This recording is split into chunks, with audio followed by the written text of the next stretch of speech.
and I'm now going to get into a discussion with the panelists and hope that we get some more insight. So I'm also going to,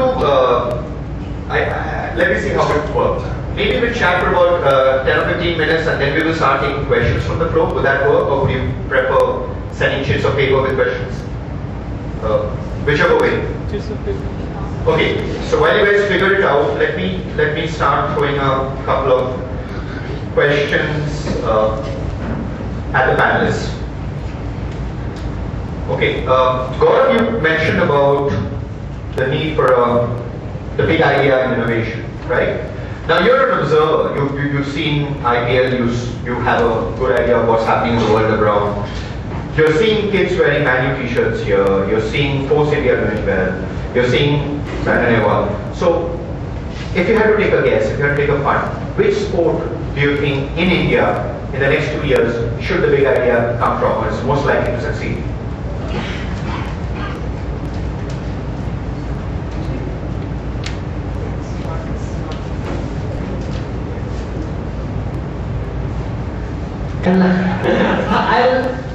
I'll try to. I can only take a guess, but I see potential for league-based sport in India on the evidence of what we've seen in the IPL. And I also believe that the sport, that there is interest in sports such as hockey and football, for instance, that can only be sustained through and I mentioned this while I was talking, through a consistent delivery with a broadcast partner that comes regularly. Now that would mean that the risk would have to be twofold, one from the broadcast partner and also then from the corporates that support it. Because Olympic sport, by its very design, is something that comes in there's a periodicity to it. Every 2 years there's an Asian Games and an Olympics and a Commonwealth Games, so it doesn't have the same, but when it comes there's a heightened interest. I think league-based sport, my guess would be there's an opportunity in hockey. I definitely believe there's an opportunity in hockey. I believe our standard of football is very poor. And that results in a lack of interest because there is already an emotional investment. Unfortunately, I don't get it, but there's teenagers and young people invested in Manchester United to the extent that I just don't understand. But it's there and you have to acknowledge and concede and bow to it. So I believe hockey might be the one area where if there is a consistent level of interest with the current administration thrown out and asked to keep away for the next 20 years, that we might actually have some growth. And maybe Harish can help there. Okay, on that cue, Harish, do you want to take a guess?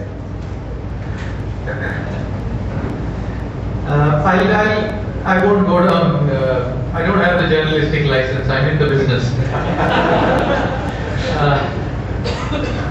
On the back of what we see, and there are two parameters that I will use. One of them is how many young people play the sport. The other parameter that we use in the business is, does it allow, point that I was making earlier on, does it allow the black hole to get filled? With both those parameters in mind, my fund is golf. Golf is the next big gamble in India. Because if you walk up anywhere, the kind of kids you see and the amount of time they spend is phenomenal. And can I ask you, Harish? Sorry, this is a word habit. Journalist interrupt. I have to get out of my journalistic thing. But doesn't golf have the same problem as football in the sense that the standard of international golf is so much superior to what we see on the Indian tour? Secondly, every good, half-decent Indian golfer is largely looking to get out, Asian tour, European tour, American tour. So you largely will have that talent deficit and that quality deficit as a natural consequence of what the best Indian golfers are wanting to do.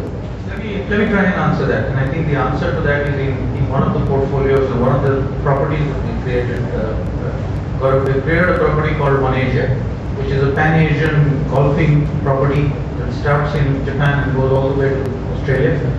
It is designed to do exactly what you're saying. It is designed to stop the exodus towards more profitable tours for the golfers. And it's today 10 tournaments in the calendar. We believe that critical mass is 15, 16 tournaments. We'll get there. But I believe that that's the way forward. And I think if the world is coming to Asia, the golfers will come back. Yeah. Harish, just a question. I think going back to what Gaurav was going to say, that how many people actually play that, and how many people, because if I come from the roots and that, what is the brand getting typically out of it? What is the brand visibility? How many iPods I'll be able to catch if I play golf?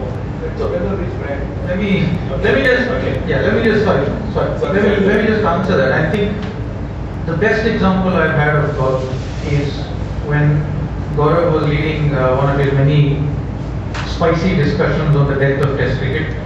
The best example that somebody told me at that point in time was, if golf is watched, it is as boring as being played for 4 days, for 8 hours through the bloody day. It's watched live on television. People pay top dollar to watch the top tournaments. How can Test cricket die? And I think, if that's the logic that you're actually going to take towards the sport, we must acknowledge the fact that the foundation of commercial sport is television. If for a moment we ignore television, and that's the reason why I'm basing the second point that I was going to make, apart from the youngsters playing in, there is not enough live sport to fill the channels. And if you look at something like golf, that's when you realize the value. And the channels are not prepared to invest in producing live sport. Okay, my next question, I'm going to come to the audience, okay. My next question is going to be to Adille and Tarun. One of the theories about a sport getting popular and getting a lot of viewership and sponsorship money is related to how well an athlete or a team performs on an international arena. And sometimes through plan and sometimes through accident. Moment Sania Mirza started winning a lot of tournaments, it was apparently seen that enrollment in tennis academies went up dramatically. Perhaps parents started believing that there was a viable career. And again, one of the theories is the fact that a sport really prospers when you believe that an athlete of that sport can have a viable, economically attractive career opportunity. So, would you think that that is actually a very important factor, that we need Indian players or Indian teams to do very well in a global arena through plan or through accident, and that is really going to help popularize the sport? Or is there any other way? Yeah. You're absolutely right. Whenever we are planning anything for the Athletic Federation, we're planning it at itself. We are planning, why we are planning grassroots. Unless you have champions who people would look at and want to, emulate and stuff like that, you'll never get people at the grassroots level coming up. So it's very, very important that you keep your champions going, however few that you have. And without that, all your grassroots level work is of no use. So it is very important. Okay. Tarun? I actually sort of agree and disagree on this one. And I'll give you a couple of examples. Let's count the top 1 or 2 leagues in the US, the NHL, the NFL. They're just made in the US. They're sports that only the US plays, and they all their the World Championship and stuff like that, World Series, World Championships. So on one hand, and then let me give you another example. England got kicked out of the World Cup last time, but that doesn't mean the viewership of EPL in England is gone down by any standard. So at one level, I do agree that international performance does definitely help bring up the profile of the sport, and especially in a country like India, where outside of cricket or maybe a Sania or a Saina, you don't know about sportsmen. You don't think we're not a sports country. I mean, even as practitioners, we don't have enough people going and playing out there. So yes, international sport and doing well at the international arena will definitely help sports sort of lift their image. But I think a lot can still be done at the domestic level. I think cricket, for example, we do very well in the international cricket, and we do have IPL, but I don't know if anybody can here answer, maybe even one sponsor for the Ranji Trophy, which is, I don't know what, 40 or 50 years of a tournament. So it doesn't, I don't think, okay, great. so I don't think it's a cause and effect relationship, but it definitely helps. Okay, I think Gaurav, you wanted to say something. actually just to take a bit of a swipe at you marketing people, sometimes you're too smart by half. You know, for instance, there was a belief that in cricket every little bit of money that you put in is going to return. So some fancy schmancy scheme was put up for an absolutely ridiculous tournament called the Champions League, which is on right now. The valuation for that tournament went to 1.2 billion or some ridiculous amount like that, the amount of money spent on the GDP of a small country. It was an absolute lemon, and whoever sold that, I mean, the genius of Lalit Modi in conning people was, you know, wasn't great evidence there. But whoever sold that to ESPN is a genius and the greatest crook in the world. So as a result, you have the scenario where everybody jumps onto the bandwagon without considering the cause and effect of what that is going to do. And although I'm sure you and Harish know this better, and Tarun here as well, but if there is a way to recover even 70, 60, 50% of that cost, somebody can't tell you how that will happen. The tournament generates no interest. So sometimes the spends are just on hearsay, on, you know, perception that, oh well. So risk taking is, well, a bungee jump is a risk as well, but it's with a parachute. So there's a 99.9% chance that it'll come off okay. I mean, you can take a risk that's 80%, 70%. The Champions League, it's very designed. All of us journalists who know nothing about marketing said on the first day, how is this going to work? And ESPN and its marketing geniuses stood up and said, of course there's a limitless capacity to consume T20 cricket in India. Well, we're seeing what's happening. I challenge this audience. I mean, there's 150 people in here. How many people can tell me the results of the first 5 matches that have happened in the Champions League? Nobody knows. You can, but you're just 2%. Okay. And so lemons are sold all the time. Successfully, the guys laugh all the way to the bank, and then companies like Airtel and all that just exit it. Okay, Gaurav, you have succeeded in provoking us, but you are the one who said IPL was the biggest gamble taken. It worked. And you're not talking in hindsight. Yes, I said that, and I think that it was assumed that because a gamble paid off, another would. But the IPL, there was a thought there. And the IPL, Harish can correct me if I'm wrong, the idea of a city-based cricket league's been in the circuit for a while. This was not, it was actually... But it hadn't worked, IPL didn't work. No, not the 2020. I mean, there was a 50-over format that was designed by Arun Lal, by Madhavlal, when Madhavlal Singh was the chairman of the cricket board, by Lalit Modi himself, who came in from, and then they decided that the 20-over format, that it came at the right time. And it allowed for this to work at prime time. So it's only 3 hours of your time as opposed to 8 hours.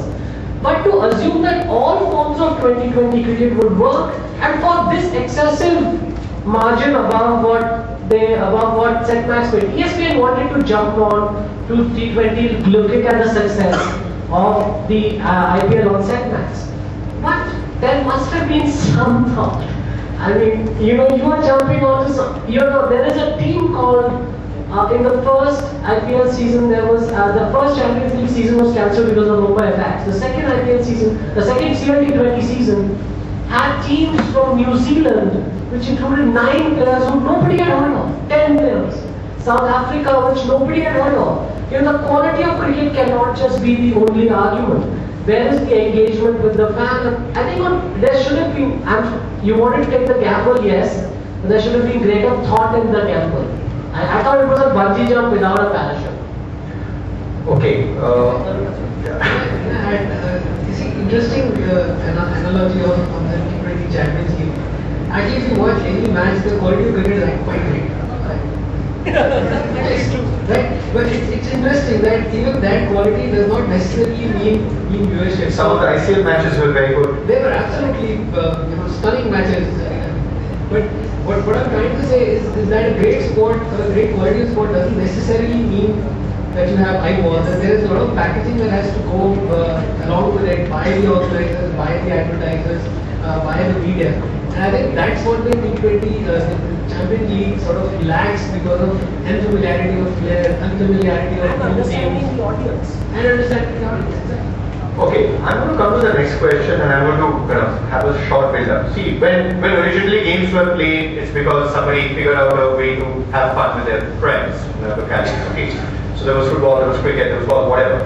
That time it wasn't a marketable commodity. It was because a bunch of people wanted to. Now in today's era, and as you said, when you look at sports as a business, and I think the point that Harish made again and again, it becomes real business, big business only when it's on television.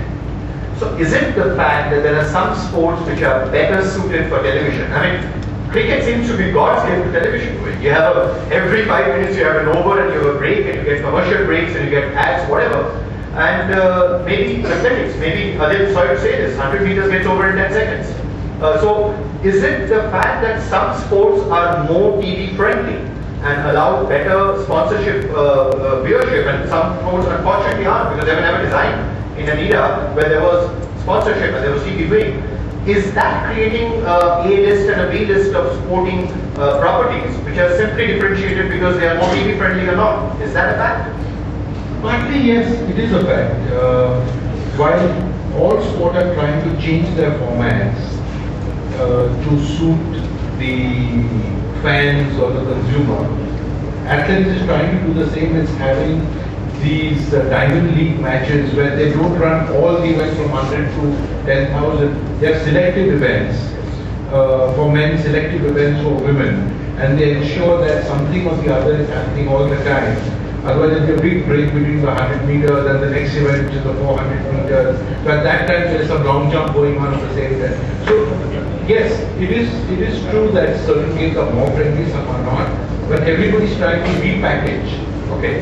Repackage. May I just add to us? I mean, there should be no one thing must be understood. The genuine sports fan is the one that will drive the sport at the end. Because the viewer has a basket of options. He's going to go.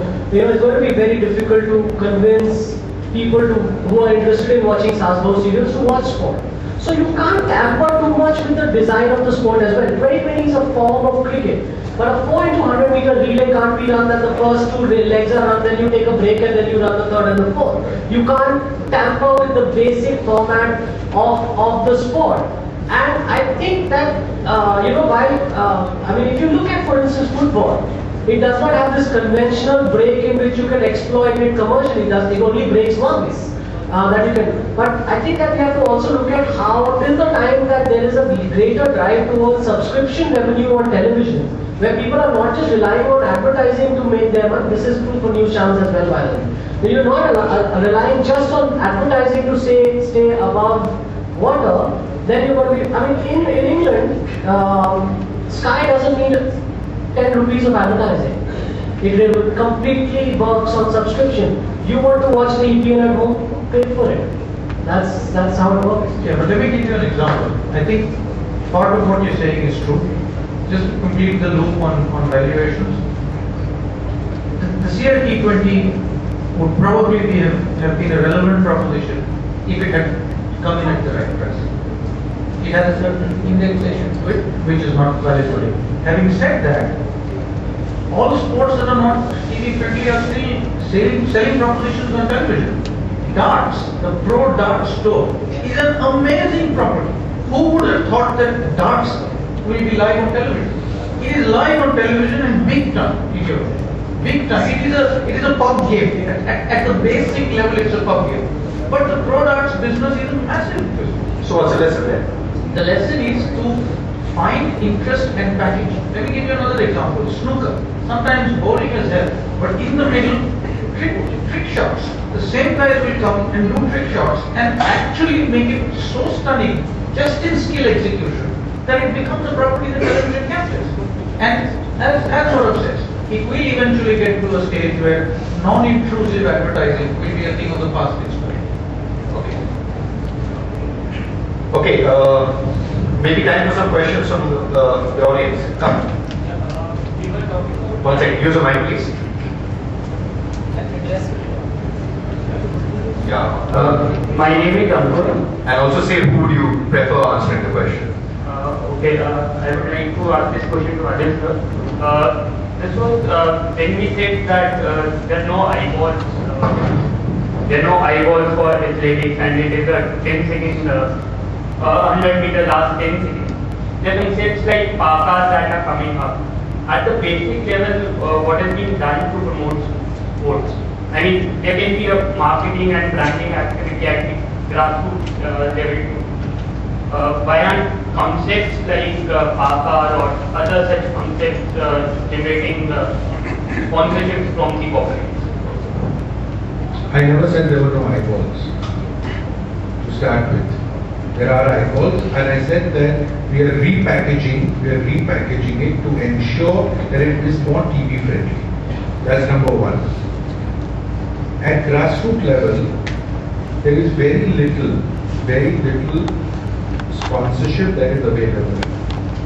There is an event we run every year, which is called the Inter-District Athletic Championships. There are 500 districts in India. More than 250 districts take part. There are thousands of kids that come and take part. We are trying very hard. Yes, there is a problem because our television partner is Doordarshan and the production is very bad. We are trying to work around it, but then Doordarshan gives us $1.5 crore, which no other channel, private channel is ready to give us. We are trying desperately to package it in different ways and sell this event as a package. Imagine you are reaching kids from 250 districts. That's nearly half of India. We are not able to sell that. And Tarun will bear with me on that. Today we are not able to find a sponsor because today the sponsors or corporates have got other avenues with IPL and other things coming in. They have other avenues where they can get far more ROIs on the monies they put in. The multiplier is 2, 3, even 3, maybe even sometimes more than 3. The TRPs are higher than any other TRPs we've ever seen. Yeah. And therefore they would go for that. I'll just add to what Adille is saying. I think it's important also to remember that sometimes focus is very important when you're in the business of sport. I like the way the Olympic Gold Quest are going about this. Their focus is very clear. They only focus on individual athletes. So one athlete is one medal. For instance, the hockey team, when it wins a gold medal, you invested in 3 or 4 players, another 10 or 12 support staff, and it comes to one medal. The Olympic Gold Quest say, forget that. We're going to go with boxers, athletes, swimmers, shooters. So one athlete is one medal, potentially 3, 4 medals. So I think, if somebody is focused like that, I believe 2012 will be our best Olympics so far, because I think there's been a genuine focused investment in sport, and I don't just mean this financially. There's been since Beijing, I've seen a mindset change as a journalist. There is interest, there's investment. These guys are getting very good training, very good. Our top elite athletes have no reason to complain, and I think we'll have. My guess is we'll come back with 4 or 5 gold medals. Okay. I just want to ask a question. However, these are sports which are, as we said, not spectator friendly. So, getting gold medals, which is of course a very great thing, but popularizing the sport, getting eyeballs, getting brands associated from the LHS is equal to RHS perspective of Tarun, would that still happen? Tarun can answer that better, but I think that it's worked to some degree. If you look at the success commercially that, for instance, Vijender Singh has had as a boxer since the time that he won that. Of course, he's got all the attributes that come with the frivolousness of today's, sort of watchers. So there's all the Bollywood and all the celebrity around him, but that's around cricket as well. But Vijender has done well, Saina has done well, Sandhya has done well. There's a few golfers who've got at least some amount of media interest in them. Unfortunately, India's best golfers don't play in India, so their relationship with the audience is not there. But if you see, guys like, it's a start. Vijender gets interest, Sunojoy, the young boxer gets interest, Saina's got interest, all these people have commercial interest. Can I just add something to what Gaurav said? I think there is a method which internationally could be down to polishing an athlete's teeth, presenting the athlete well, training the athlete in public speaking, managing PR. It's possible to do. We do that. We manage PR. So it is possible to do if you actually get around to setting your mind to it. You can set a professional program that makes sure your athlete gets exposed. Okay, so we are talking about presentability and looks. Is that the reason that Mary Kom gets much less visibility than Vijay Singh? No, sorry, I'm not talking about looks. I'm talking about presenting the athlete and the athlete's skill. I'm not talking about looks. Okay, let me still ask a question. Do looks matter in making a sports person more popular? Yeah? Yes, they do. Anna Kournikova has never won anything in her life. They do. Okay. Yeah, absolutely they do. And I must tell you, one of the things which I suggested to the Athletic Federation is I said we must send all our athletes, the male and the female, give them a great hairdo. Grooming workshops. Grooming workshops and let them go through nice meals. Let them, they themselves will start feeling better and they'll compete better and they'll feel better. Okay. So, of course it was shot down when I was in India, but I still maintain we should do it. Both the guys and the girls. Okay, Tarun has something to say. I think Adille is very futuristic in this approach, and I should be done. Let me give you a very interesting example. I don't know how many of you are familiar with what is called the Swatch World Beach Volleyball Tour. If you look at, and you can download these documents on the net, from their website, if you look at their guide, it has very, very strict regulations on what the women are supposed to wear, and it's quite skimpy. And the reason that has been done is because they wanted to push viewership of the sport. It's an Olympic sport now. So, do looks matter? Of course, looks matter. Otherwise, women's tennis probably would lose half its viewership tomorrow morning if you make them wear pants. But it's not something that has some, I don't know, I'm not using the word ethical about it, but from a purity of the sport point of view, anyone should be bothered about saying that listen, we're just looking at a marketable, packageable product and I'll answer that. Yeah. What purity are you talking about? Then which sport? What are you talking about? Sport is entertainment. Okay. What purity are you talking about? Okay. It's all, that's a myth. That's all in your head. Okay. It's got nothing to do with. Okay. Any next question from the audience?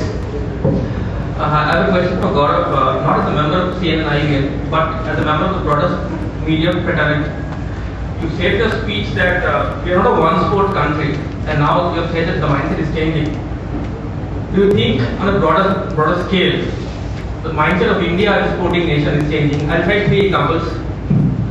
Vishwanath Anand, when he won the World Test Championship, at the same time India won the T20 World Cup. When he came down to India, he speculated, will I get the same reception that the Indian cricket team has received? Arguably, probably India's greatest ever sportsman has started chess as an industry in India. Has to think. Second, Mary Kom, when she was awarded the Arjuna Award, cried because the minister said, who is Mary Kom? 5-time world champion, probably India's biggest hope in the next Olympics. Third, leading bank dropped Koneru Hampi, replaced her with Rahul Dravid, saying Dravid is more marketable than Koneru Hampi. What the administrators in India have not done over the past 20 years, do you think the media could have done more to promote sport? Because to become the sport, to become an industry, you need people to play, and to play you need motivation. If you don't get what it deserves, how will you play?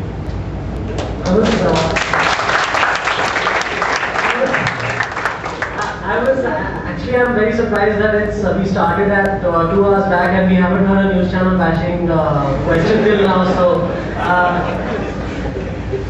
I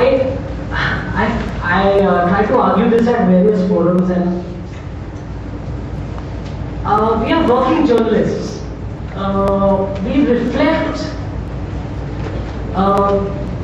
to a certain extent the popular mood. And I want to phrase this carefully so you don't misunderstand me.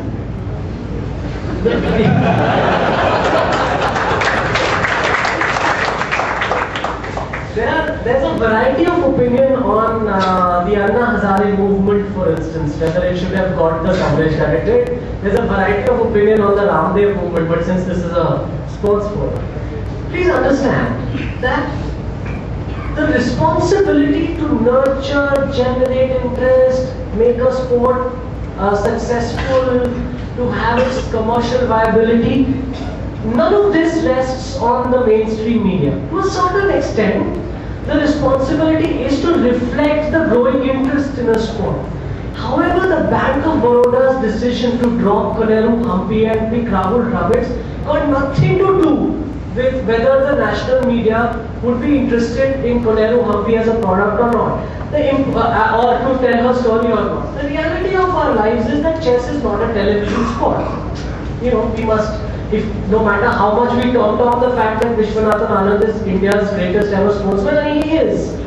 He does not play a sport which has ever had, even at the peak of the popularity of Kasparov and Karpov, I don't think it was a great television sport in Russia, for instance. So, you know, it's a chicken and egg, but to a certain extent I concede this point, that we reflect perhaps to a great degree, to a certain degree more than we should be, the interest levels in cricket. But they exist. They are undeniable. The love for cricket, the following of cricket and the interest in the nitty-gritty of cricket outside the playing of the game in this country is enormous. The only reason why people come up to me at certain airports and talk to me is the reason that I have 2 or 3 times in my life interviewed Sachin Tendulkar. It's the only reason. The point I'm trying to make to you is that there will be scenarios in which these sports will have to realize that they occupy a place which is not number 1 in India. Till the time that these sporting federations and people who are invested in this sport understand it, they will have to grow from that perspective, not from the perspective of constantly bickering about what cricket gets and what others don't. And I think this is something that India's young sportsmen have done very well. You will see very few of them now complain. The names I mentioned, Saina, Gaurav, Vijender, the shooters, very few of them make the cricket example. It still remains something that's, you know, I mean, I just don't know the right answer to that question, but I do know that it's a very hard one for the media to change the mindset of people. There is a love and a devotion to cricket which is hard to explain in this country. It exists and we just reflect it, you know. I mean, we didn't fill the streets with millions of people when they won the T20 World Cup and came back. If there were thousands and thousands of people lining up to welcome Vishwanathan Anand, that would have got the same level of coverage. Can I just, normally I don't stand by the media, normally I don't. Gaurav is an exception to that fraternity and he is a shining example. Having said that, he's been immensely polite. To hear this question in a marketing forum and you may have got the claps, and please don't take it in any other way but to say, it is a question that is born of an attitude which says, I have done what I have to do, mera haq banta hai, tum aake mujhe kuch do. I think that is appalling from a marketing point of view. We have to be in a position where we create, just because you make the right product, does it sell? Why are we sitting here and studying marketing? We may as well close. Professor Sarin should have shut down long ago if we had that kind of an attitude. I'm sorry, but that attitude, to my mind, is appalling. They are great sports people. They deserve everything that they get. But it's nobody's duty to give it to them. Marketers need to create sport, need to drive sponsorship, and it's a job like everything else. Nobody forced any of the athletes you mentioned to take up those careers. Let us please not use that to whip either other sports or anybody else. It was the point we were making. It was the point we were making when the I don't know if how many of you guys followed the hockey story recently, when Hockey India actually gave 25,000 rupees to each of the winning team members when they came back from the Asian Champions Trophy. And there was an enormous amount of criticism of the Hockey Federation, and the poor chap who leads it actually, I mean, you know, there's mistakes in how they are run, but he said that's all we had. But the problem I had with the argument that the players was making was, oh, look at what cricket gets. You know, but none of those players were, they're all 20, 25 years old. They have grown up playing hockey in the era that cricket has enjoyed this pedestal in India. You know, if there was so much antipathy towards cricket, they should have just simply stopped playing cricket because they knew what stop playing hockey and tried their hand at cricket. unfortunately, there's too much bitterness in sport in India. There's too much negativity. There are some wonderful stories to celebrate. Those people are getting their due. We should not compare the money that players are making in the IPL, because it is it's an exception. It's a unique concept that's come off, but it's an exception. The rule is that generally the rewards are reasonable. None of our athletes, unfortunately, Saina Nehwal is the number 4 or 5 ranked badminton player in the world. None of our athletes, unfortunately, at this moment, are going to even get to the semi-finals of the 100 meters heat at the Olympics, not even the semis, beyond that. So there's a difference in the quality.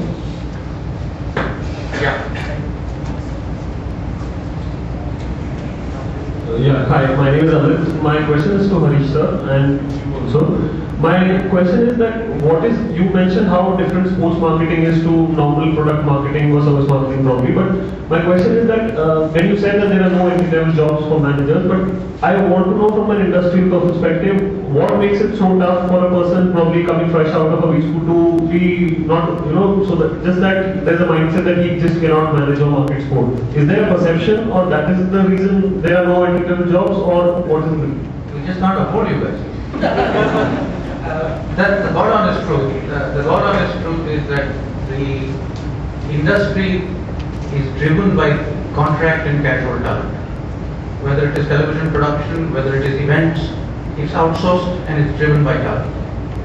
The jobs that exist are at levels where you're either one-on-one with a player, or you're one-on-one with a sponsor, or you're one-on-one with an association. And in every one of those relationships, there is no relationship where you are dealing with a brand manager. That relationship doesn't exist. The decisions in sport, fortunately for us, or unfortunately depending on how we look at it, are taken at much higher levels. They aren't taken through the usual channels, by and large. And I think that's probably one of the reasons. On a serious note, as advertising was 20 years ago, sports is today. We really cannot afford it. Because I don't know how many of you guys are willing to take incentivized salaries on sales. Not one of you, I would suspect. I will pick up the job if you guys are willing to take 50% on delivery. 50% of the money on delivery of the job on KRAs, nobody will take it. I wouldn't take it when I passed out. Why would you? Okay, since you also need me. Okay, two things. One is the industry is very small. It is driven to a great extent by relationships, which as Harish mentioned at the senior level. Which is what, not surprisingly, you find someone like Harish, who's a next XLRI pass out, actually entering the industry at a lateral higher level. So those possibilities exist, and there are quite a few people from institutes like XLRI who are actually getting it. The industry is going to grow. It's going to get more professional. Maybe 3 years, 5 years later, there will be a possibility of entry. However, because it's relationship-led, and other interesting thing, and I know this about IMG, and Harish will bear me out, they're competitors. Apparently IMG, when they hire people, they look at more a person's knowledge and passion for the sport versus a typical MBA marketing degree, because they believe that helps them more in dealing with the product. They understand the product, they have meaningful conversation with athletes or federations because they understand the product so well, and their passion shows in the work. So that's a school of thought. But by and large, I mean, this is my take. If some of you, and I guess some of you are really, really passionate about sports and want to get into sports marketing, if you're willing to take that kind of risk that Harish mentioned, yeah, you might get opportunities. But I think the sensible thing would be to wait for 2, 3, 5 years. The risk is going to grow.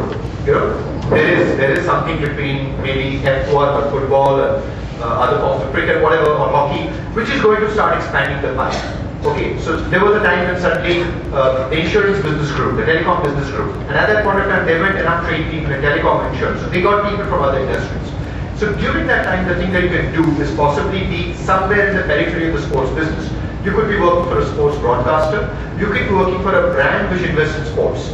So if you work for example, a Hero Honda, whatever, you'll probably be dealing a lot with, you know, sponsorship of sports, sponsoring sports people, etc. And that will allow you. The reason Harish is today in sport, and he told you the story, is because when he was in TVS, he had actually dealt with Sachin Tendulkar, he had actually dealt with cricket. That allowed him a vantage view and that allowed him that lateral move when it happened. So, can I make one other point? Yeah.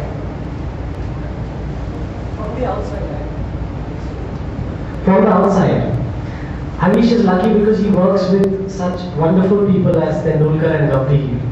But I can warn you that if you end up in the business of player management and dealing with players individually, with the current crop, you will leave the job in 2 days. Because some of our current players, the young ones that have come through the IPL, I just pity their managers and the nonsense that they give them. So be very careful from that point of view, even if you get a great salary, if you are interested with handling some of our young guys who are coming through the system. You know, I'll give you an example. For example, the whole area of film and entertainment. I know a lot of people are very interested in that. Okay, it's a business which is growing, and there are now a lot of new age films being made, and there are a lot of new production houses which are quote-unquote corporate professionalized. It's an industry which is yet getting professionalized. So a lot of the players, including the film producers or actors that you deal with, are highly unprofessional, like what Gaurav mentioned. So when you enter an industry which is still not fully grown, it's still not fully professional, the good thing is you have a great opportunity to grow when the industry grows. The bad thing is you got to be part of that cleaning up act. And you got to deal with a lot less professionalism, and you got to then be part of the change. And that's not always easy. Not everybody's cup of tea. So if you're truly passionate, you'll probably survive and you'll probably work towards the better future 3 or 5 years later. But not everybody would be willing to do that. Okay, I think we have time for maybe just one last question. Yeah, my question is directed to Harish sir and Adille sir. We always talk about Sanyas and Sena and all this, but I would like to know where in the whole cycle do sportsmen, I won't say bad, but not as good as Sanyas and Senas, who could get that media coverage fit in, as in we have IPL for little known cricketers. So can we create a platform for such a sportsman to add to the value chain for the sponsors, also add some value to these sportsmen, because they've taken a huge risk and they have no rewards. So where do you think that we can fit a model for that?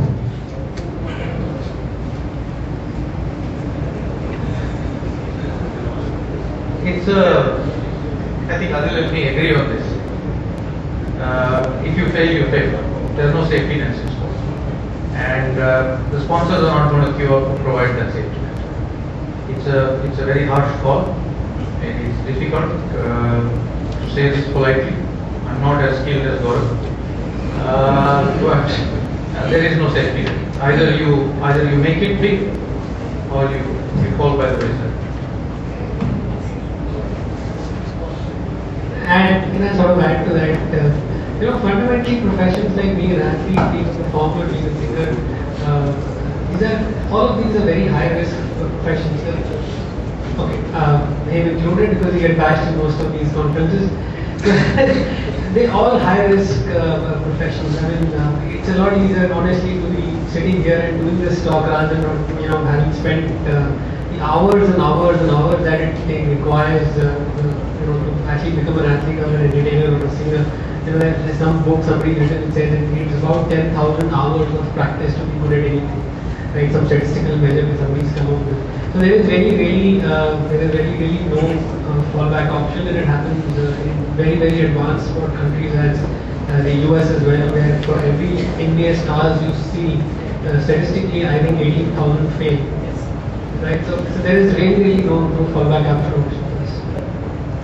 Can I throw that as a challenge to you when you finish here? That you will invest 2 years of your life or 3 drawing up a blueprint. You know that the IPL blueprint, I don't speak marketing language as well as you guys.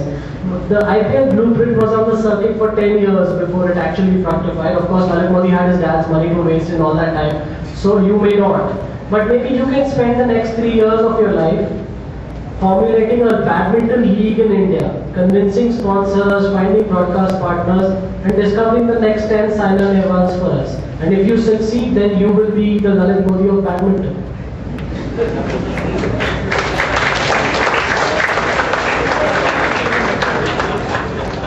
Okay, I'm sure there can be many more questions. In fact, I can think of 3 other questions to ask, but we don't have the time.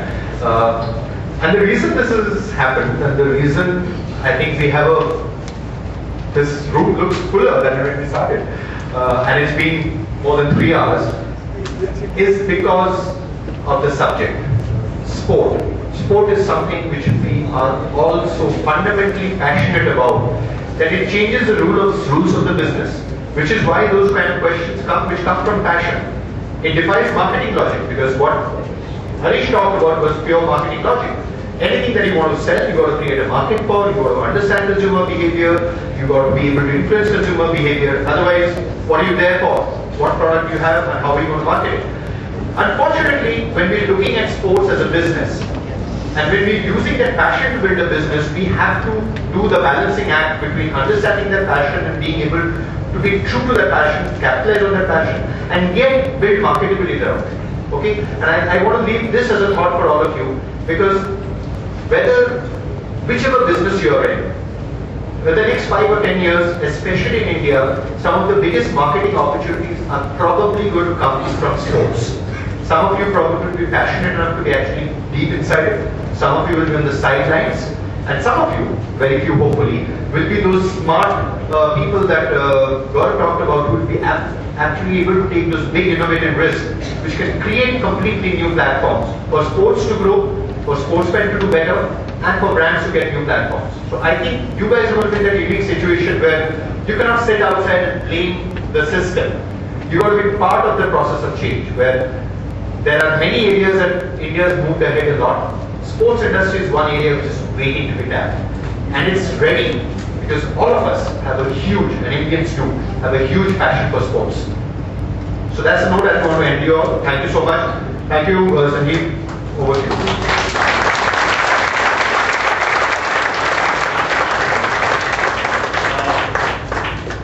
I do the best part of the job.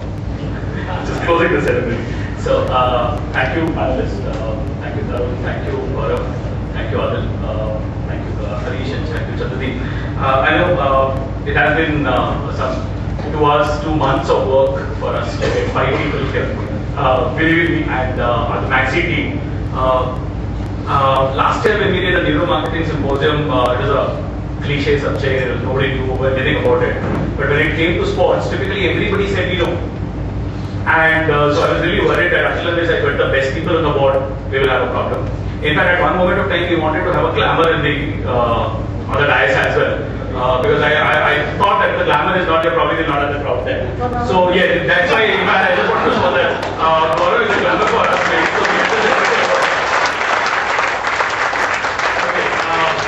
let me just add one more point to that. Last year when I finished my neuromarketing symposium and we could culminate into a behavioral research lab, that time I somehow, I'm not very good at sports either, but I wanted to do a luxury marketing symposium.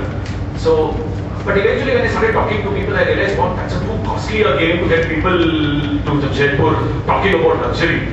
So then what is the next topic which I can then think about? And some people said, okay, let's go about sport. But I never thought that it would turn out to be so good. It was amazing, the kind of experiences we have got. And I'm sure, I am hoping that we will be able to start a sports management program in XLRI. And I wish we will be the first institute in India to do a full sports management program. I can appreciate the problems and I can appreciate the issues. But let's make a beginning. And I want all of you to be a part of it and to initiate that process. Thank you once again, all of you, for being here, for sharing your time. I know how tough it is to come to Jaipur, but you are here, so we thank you all for very much that. I will just request my Maxi team people to come and just give a token of appreciation to each one of them. Yes, can we have Shivani to give a small memento to Mr. Tarun?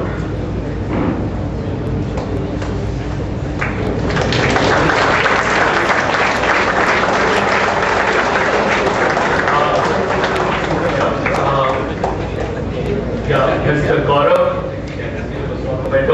thank you. Gaurav has been a glamour as well as a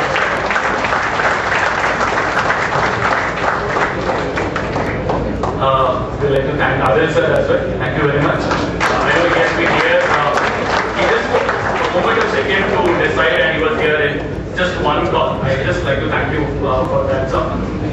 Harish is certainly our XLRI.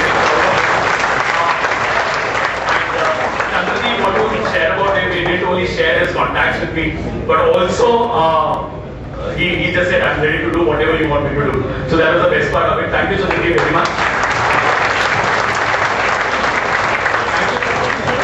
I would just like to add to that, Excel is, I feel very proud that way. There are many alumnus from XLRI who are into the sports industry. We have Harish standing here. We have Mr. Akash Khurana, who is CEO and chairman of Nimbus Sports. So we have a couple of them. So I'm sure we will do far better in the sports management course. Last but not the least, I'd just like to thank Father Jones and my Maxi team in particular, because the amount of hard work they put into this to get it organized was really amazing. I know I've been just controlling so much. Can I have the Maxi team on the stage, please?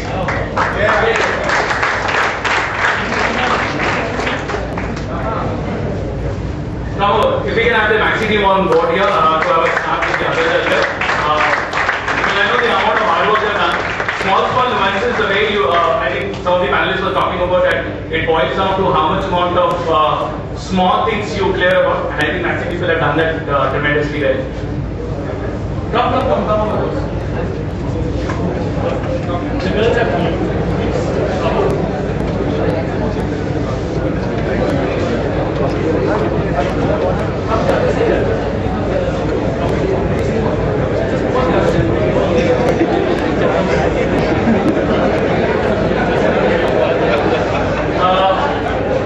So this is the team, finally the organizing team and the panelist team both together. Thank you very much. Thank you. Okay, sir. Thank you.